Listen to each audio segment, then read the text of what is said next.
Hello dear students, welcome to IQ nurture.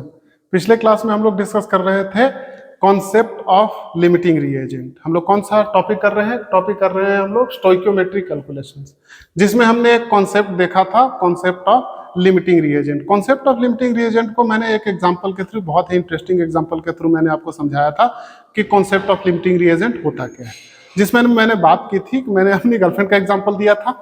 ठीक है sir, आपको देख करके लगता तो नहीं है कि आपकी गर्लफ्रेंड होगी, लेकिन क्या करें, मान लो कि थी। क्या दिक्कत है इसमें कि मैंने और मेरी गर्लफ्रेंड ने मिलकर के तय किया कि चलो मोबाइल मैन्युफैक्चर करते हैं। तो मैंने एक एग्जांपल क्या दिया था कि मोबाइल में जो कंपोनेंट्स होते हैं वो होते हैं स्क्रीन, कैमरा, और क्या होता है जी, प्रोसेसर। उसके बाद होता है बैटरी, और बैटरी के बाद में हमने बात की थी स्पीकर। ये 5 कंपोनेंट मान लिया जाए मोबाइल के। तो हमने मोबाइल का ये एग्जांपल लेकर के मैंने आपको समझाया था कि कॉन्सेप्ट ऑफ लिमिटिंग रिएजेंट क्या होता है। ठीक है, जिसमें मैंने बात की थी कि सपोज हमने तय किया कि 1 साल बाद हम लोग मिलते हैं, 1 साल बाद हम लोग अपना मोबाइल का मैन्युफैक्चर जितना भी हुआ होगा उसको हम लोग मार्केट में सेल करेंगे। ठीक है, तो उसने क्या किया कि 1 लाख यूनिट ईच, सबके उसने 1 लाख यूनिट तैयार किए। ठीक है, लेकिन मैंने क्या किया था, मुझसे क्या गलती हुई? मुझसे ये गलती हुई कि सपोज मान लेते हैं बैटरी बनाने वाला सपोज कि हमने 2 लाख बना दिया 1 साल में। लेकिन जब मैं स्पीकर बनाने लगा तो उस समय मेरा जो एम्प्लॉय था, जो मेरा जो काम करने वाला जो था, वो चला गया, जिसके कारण मुझसे स्पीकर उतना मैन्युफैक्चर हो नहीं पाया। आखिरी समय में जो मुझे मजदूर मिला, उस समय हुआ क्या कि स्पीकर मुश्किल से मैंने मान लेते हैं कि 10 यूनिट बना पाया, क्योंकि बना ही नहीं ना, जो वर्कर था वो छोड़ करके चला गया। तो 1 साल बाद जब हम मोबाइल अपने यहां से निकालेंगे मार्केट में सेल करने के लिए, तो टोटल कितने मोबाइल फोन बन पाएंगे? तो जो टोटल फोन हैं उनकी संख्या कितनी होगी? वो किस बात पे तय होगा? वो इस बात पे तय होगा कि आपके कंपोनेंट में सबसे कम कंपोनेंट किसका बना है। ठीक है, तो सबसे कम कंपोनेंट जो है वो हमारा बना है स्पीकर का, क्योंकि जिस फोन में स्पीकर नहीं है वो फोन किस बात काम का फोन। ठीक है ना, तो यहीं पे हमने बात की थी कि जो टोटल है 10 यूनिट्स अपनी फैक्ट्री से हम निकाल पाएंगे। तो प्रोडक्ट ये हो गए रिएक्टेंट्स। प्रोडक्ट किस बात पे तय होता है कि कितना प्रोडक्ट बनेगा? वो इस बात पे तय होता है कि आपके रिएक्टेंट, अब जिस चीज से आप बना रहे हो प्रोडक्ट, वो जो कंपोनेंट है लिमिटेड अमाउंट में, लिमिटेड सीमित मात्रा में किसका है। ठीक है, तो ये था कॉन्सेप्ट ऑफ लिमिटिंग रिएजेंट। पिछले क्लास में हमने एक क्वेश्चन कराया था आपको, उसी टाइप का एक और क्वेश्चन मैं आपको करवाता हूं। ठीक है, ताकि कॉन्सेप्ट जो है अच्छी तरीके से समझ में लग जाए। सबसे पहले आपको जब लिमिटिंग रिएजेंट आइडेंटिफाई करना आ जाएगा, जैसे ही आइडेंटिफाई करना आ जाएगा वैसे ही आप कैलकुलेशंस करने के लिए तैयार हो जाओगे। कैलकुलेशंस बड़ा इजी है, लेकिन सबसे पहले आइडेंटिफाई तो करना है कि कौन लिमिटिंग रिएजेंट है, क्योंकि जो लिमिटिंग रिएजेंट है, जो सीमित मात्रा में है, वही तय करेगा कि प्रोडक्ट कितनी मात्रा में बनेगा। यदि प्रोडक्ट पूछा जाए कि कितनी मात्रा कितनी बनेगी, तो सीमित मात्रा में जिसकी है मात्रा, उसी के आधार पर तय होगा। ठीक है, तो एक क्वेश्चन करते हैं। क्वेश्चन क्या है? क्वेश्चन है 10 gram of hydrogen reacts with 64 gram of oxygen. 10 gram of H2 reacts with 64 gram of O2। ठीक है, 64 gram of O2 to form water, to produce water। तो आपसे क्वेश्चन ये पूछा जा रहा है कि identify the limiting reagent. Limiting reagent कौन लिमिटिंग रिएजेंट है, इसका आइडेंटिफिकेशन करना है, पता लगाना है आपको। कैसे पता लगेगा? सबसे पहले लिख लो कि आपके पास हाइड्रोजन है प्लस ऑक्सीजन है, ये मिल करके बना रहे हैं H2। रिएक्शन को बैलेंस करना कैसे है, यहाँ 2 से मल्टीप्लाई करेंगे तो ऑक्सीजन बैलेंस हो गया, तो 4 हो गया हाइड्रोजन, तो यहाँ पे भी 2 से मल्टीप्लाई कर देंगे। तो ये जो रिएक्शन है, अब ये केमिकल रिएक्शन जो इक्वेशन बन गया वो है बैलेंस्ड केमिकल इक्वेशन। अब हम क्वेश्चन बनाने के लिए तैयार हो चुके हैं। तो क्वेश्चन कैसे बनेगा, सबसे पहले तो आप यहाँ पे लिखो, पता करो कि गिवन अमाउंट जो मात्रा है वो गिवन कितनी है। तो हाइड्रोजन की मात्रा गिवन है 10 ग्राम और ऑक्सीजन की जो मात्रा गिवन है वो है 64 ग्राम। ध्यान से देखो, पिछले क्वेश्चन में मोल्स में दिया हुआ था, तो उस क्वेश्चन को बनाना आसान हो जाता है। क्यों? क्योंकि मोल का एक एनालॉजी एग्जिस्ट करता है, पाया जाता है, लेकिन मास में डायरेक्ट कोई एनालॉजी एग्जिस्ट करती नहीं है। तो हम इस टाइप के कहीं पे भी मास आएगा तो हम सबसे पहला जो काम करेंगे वो होगा कि उस मास को आप नंबर ऑफ मोल्स में कन्वर्ट करो। तो नंबर ऑफ मोल्स में कैसे कन्वर्ट करेंगे, ये मास है, इसको नंबर ऑफ मोल्स में कन्वर्ट करो। नंबर ऑफ मोल्स में कैसे कन्वर्ट होगा, नंबर ऑफ मोल्स में कन्वर्ट करने के लिए given mass divided by molar mass. तो 10 डिवाइडेड बाय मोलर मास कितना हो गया इसका, हाइड्रोजन का, एक हाइड्रोजन का एटम का 1, तो 2 का 2, तो 2। तो 10 डिवाइडेड बाय 2 यानी कि ये बन गया आपका, नीचे में लिख लेते हैं 5 मोल्स। ठीक है, इसका मोल में कैसे कन्वर्ट करेंगे, 64 divided by molar mass. Molar mass oxygen का मोलर मास कैसे निकालेंगे, ऑक्सीजन एक एटम का 16, 2 एटम का 32, यानी कि मॉलिक्यूलर वेट हो गया 32, तो 32 ग्राम। तो 32 64 डिवाइडेड बाय 32, ये आ गया 2 मोल्स। तो सबसे पहले यदि आपको मास दिया हो, सबसे पहला जो काम करना है वो काम है कि आप इसे मोल में कन्वर्ट करो। जब तक मोल में कन्वर्ट नहीं करोगे पता नहीं चलेगा कि इस क्वेश्चन को कैसे सॉल्व करना है। तो इस टाइप का कहीं पे भी यदि आपको मास दिया हो, सबसे पहला काम जो करना है आपको वो है कि इसको मोल्स में कन्वर्ट करो, नंबर ऑफ मोल्स में कन्वर्ट करो। जैसे ही मैंने इसे नंबर ऑफ मोल्स में कन्वर्ट किया, अब क्वेश्चन आसानी से बन जाएगा। तो गिवन अमाउंट हमें पता चल गया, ठीक है ना। अब कोई एक चीज मान लो, सपोज मान लेते हैं कि पिछली बार माना था कि हमने कि हाइड्रोजन जो है, हाइड्रोजन एक बारी बारी से मान लेते हैं, ठीक है ना। दोनों तरीके से हम सीखेंगे कि सर पिछली बार आपने एक ही माना था हाइड्रोजन जो है वो कंज्यूम हो जाता है कंप्लीटली, तो एक बार एक काम करते हैं, इस बार ऑक्सीजन मान लेते हैं, या फिर दोनों को मान करके बारी बारी से हम बना करके देखते हैं कि क्या आता है, ठीक है ना। तो यहां पे सबसे पहले मान लो, मान क्या लू मैं कि late H2 is consumed in the reaction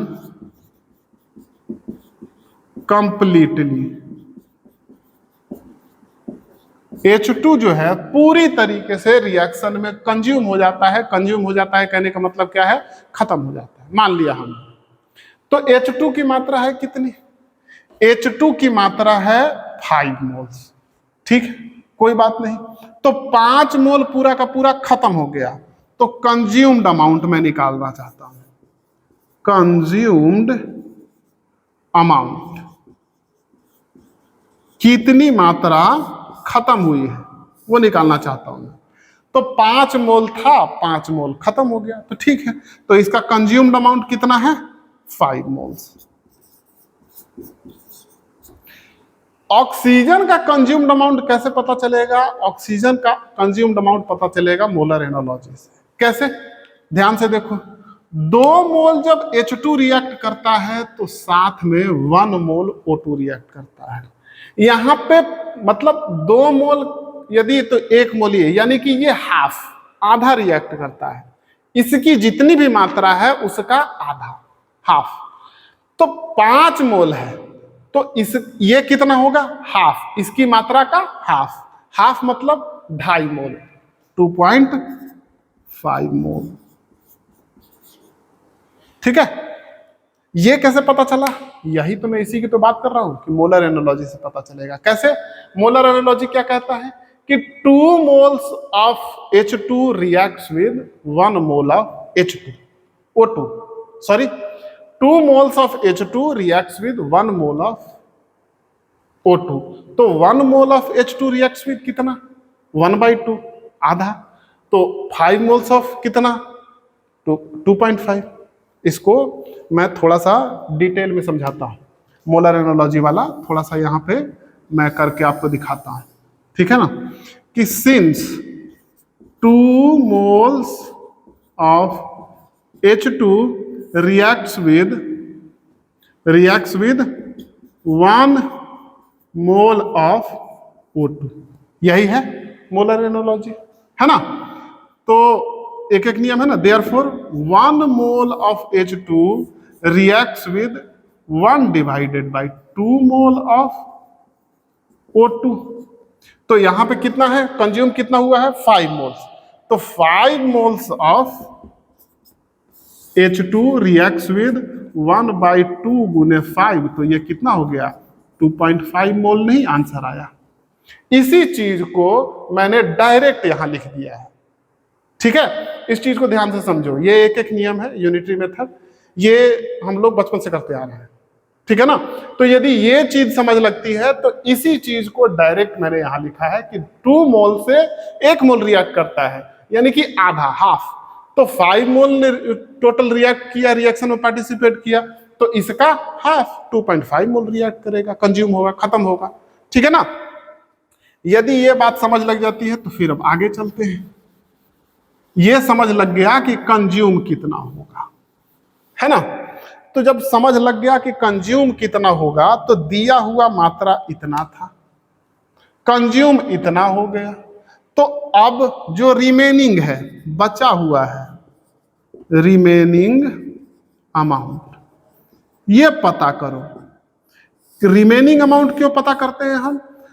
जो बचा हुआ है वो एक्सेस में था, और जो बचा हुआ नहीं है, खत्म हो गया, वही लिमिटेड में था। यही पता करने के लिए हम लोग 3 स्टेप में कैलकुलेट करते हैं कि सबसे पहले दिया हुआ कितना है, खत्म कितना हुआ, तो इन दोनों इसमें से इसको माइनस कर दोगे तो पता चल जाएगा कि रिमेनिंग कितना है, और रिमेनिंग के आधार पे तय होगा कि कौन आपका लिमिटिंग रिएजेंट है, ठीक है ना? तो यहां पे रिमेनिंग अमाउंट कितना होगा? 5 मोल, ये ग्राम को ही मैंने कन्वर्ट किया है, तो 5 मोल गिवन था और 5 मोल खत्म हो गया, तो आपके पास रिमेनिंग कितना है जी? 0, सब खत्म हो गया, है ना? और ये है आपको 2 मोल गिवन था और 2.5 मोल खत्म हुआ है। 2 मोल गिवन था, 2.5 मोल खत्म हुआ है, तो रिमेनिंग कितना होगा? कैसे हम लोग का पता करेंगे? इसमें से इसको माइनस करो, यानी कि 2 माइनस 2.5 जब करोगे आप,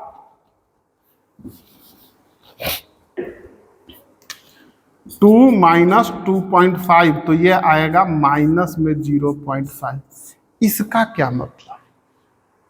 इसका मतलब ये है कि एक्चुअली लिमिटिंग रिएजेंट यही है।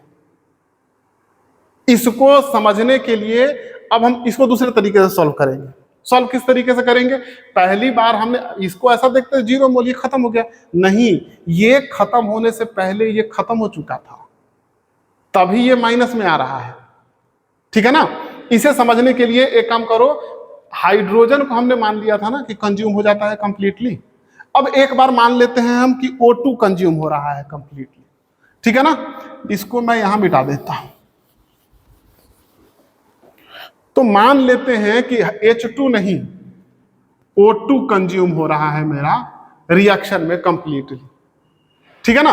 तो O2 यदि हमारा रिएक्शन में कंज्यूम हो रहा है, खत्म हो रहा है, तो अब ध्यान से देखो, O2 खत्म हो रहा है, तो O2 2 मोल था, तो खत्म कितना हुआ? जितना था उतना खत्म हो गया, यानी कि 2 मोल, ज्यादा ज्यादा 2 मोल था, तो ज्यादा ज्यादा कितना खत्म हो सकता है? 2 मोल, तो 2 मोल खत्म हो गया। अब ध्यान से देखो, ये कितना खत्म हुआ H2, ये इस बात पे एनालॉजी के आधार पे तय होगा। तो 1 मोल के साथ 2 मोल रिएक्ट करता है, तो 2 मोल के साथ 4 मोल रिएक्ट करेगा, तो इसका कितना खत्म हो गया जी?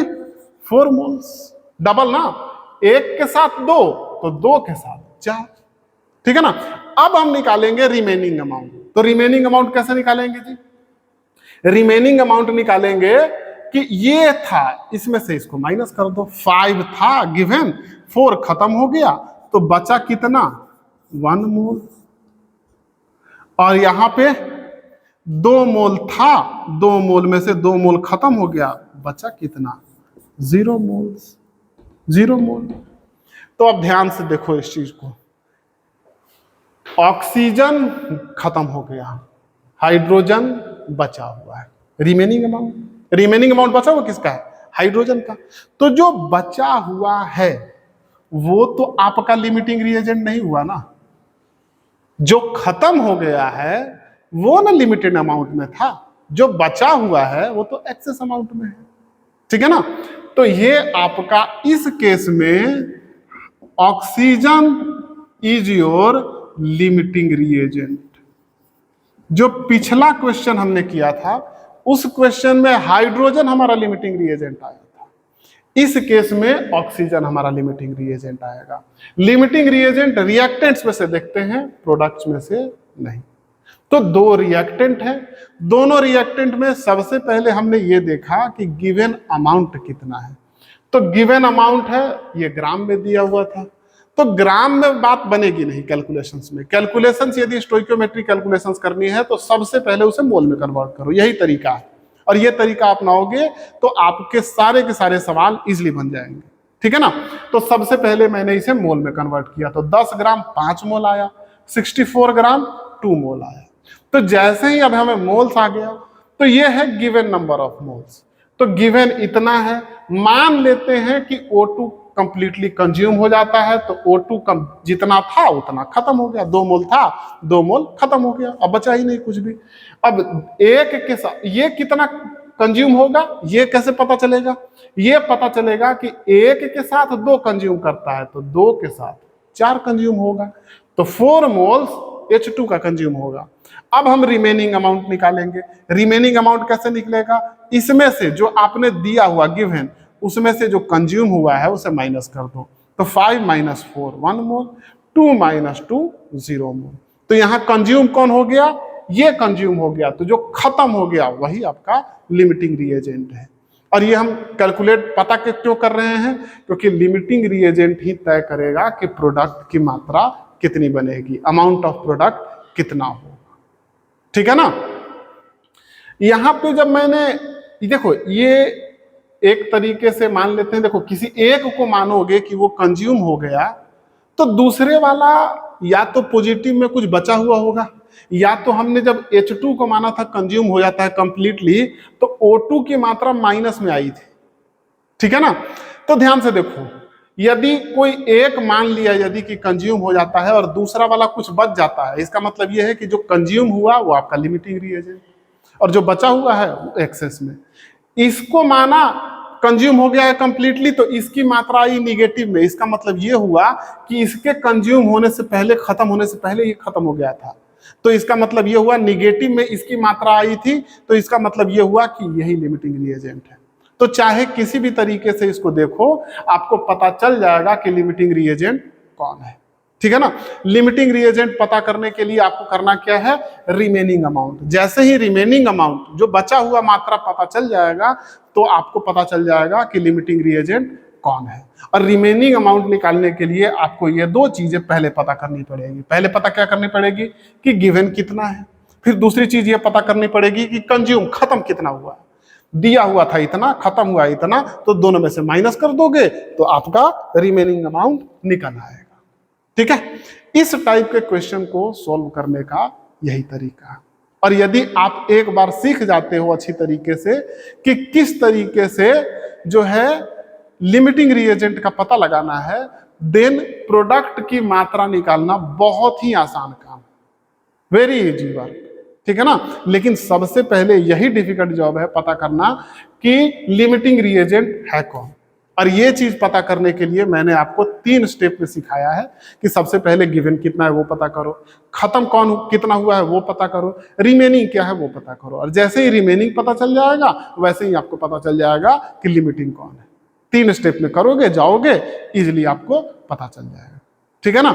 यदि ये कॉन्सेप्ट आपको अच्छी तरीके से समझ लग गया हो तो मैं आपको एक क्वेश्चन देता हूं। आपके प्रीवियस ईयर का क्वेश्चन है, जेई में मेंस में, जेई मेंस में शायद 2019 में पूछा हुआ एक क्वेश्चन है, बहुत अच्छा क्वेश्चन। ठीक है ना। उसमें आपको पता करना है कि लिमिटिंग रिएजेंट कौन है, किस में केस में। 4 केस दिए हुए हैं, चारों केस में बताना है आपको कि लिमिटिंग रिएजेंट कौन है। क्वेश्चन क्या है? क्वेश्चन कुछ इस तरीके से है कि for the reaction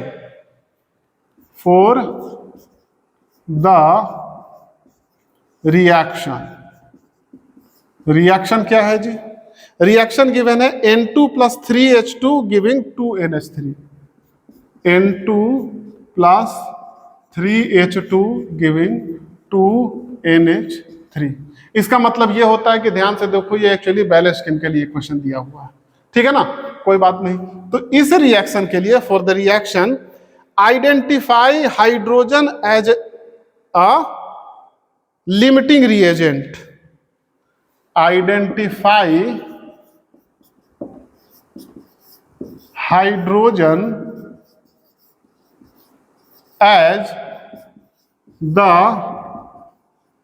limiting reagent. आगे क्या है? In the following reaction mixtures options, in the following reaction mixtures options. ठीक है, आपके पास रिएक्शन मिक्सचर्स दिए हुए हैं। ठीक है ना। उन बहुत सारे रिएक्शन मिक्सचर दिए हुए हैं, 4 ऑप्शन दिए हुए हैं। चारों ऑप्शन में आपको पता करना है कि लिमिटिंग रिएजेंट हाइड्रोजन किसमें है। अलग अलग जो मात्रा दी गई है, दूसरे भी लिमिटिंग रिएजेंट हो सकते हैं, लेकिन उन चारों में से हाइड्रोजन लिमिटिंग रिएजेंट किस ऑप्शन में है। ठीक है, ऑप्शन नंबर ए है। ए क्या है?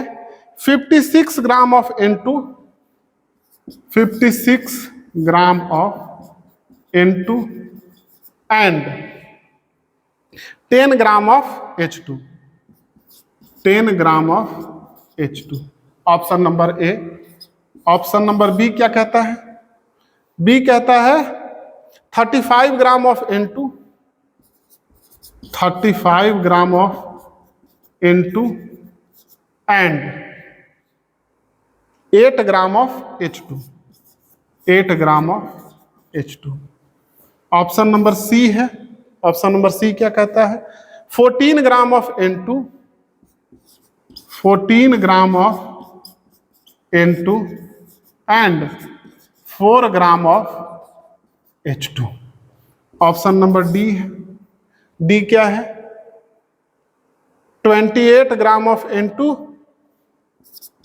28 ग्राम of N2 and 6 gram of H2। ये 4 ऑप्शन आपको दिए गए हैं। चारों ऑप्शन में दोनों में से कोई एक, या तो N2 नाइट्रोजन या तो हाइड्रोजन, एक लिमिटिंग रिएजेंट है। लेकिन इन चारों ऑप्शन में से कोई एक जगह हाइड्रोजन आपका लिमिटिंग रिएजेंट है। तो उन चारों ऑप्शन में से पता लगाना है कि इन चारों ऑप्शन में से किस केस में, ऑप्शन नंबर ए या बी या सी में, किस में जो हाइड्रोजन है वो आपका लिमिटिंग रिएजेंट है। आशा करता हूं कि लिमिटिंग रिएजेंट वाला कॉन्सेप्ट है आपको अच्छी तरीके से समझ लग गया होगा। यदि नहीं लगा है तो एक क्लास और होगी इसकी, जिसमें हम लोग पहले अभी तक ये देख रहे थे कि लिमिटिंग रिएजेंट आइडेंटिफाई करना। तो जब हम लिमिटिंग रिएजेंट आइडेंटिफाई कर लिए, उसके बाद में प्रोडक्ट का अमाउंट कैसे कैलकुलेट करेंगे, तो 1 से 2 क्लास और होगी। प्लीज वॉच दैट लेक्चर, तो आपको अच्छी तरीके से सब कुछ समझ लग जाएगा। आज की क्लास में इतना ही। आज की क्लास करने के लिए आपका बहुत बहुत धन्यवाद। Thank you.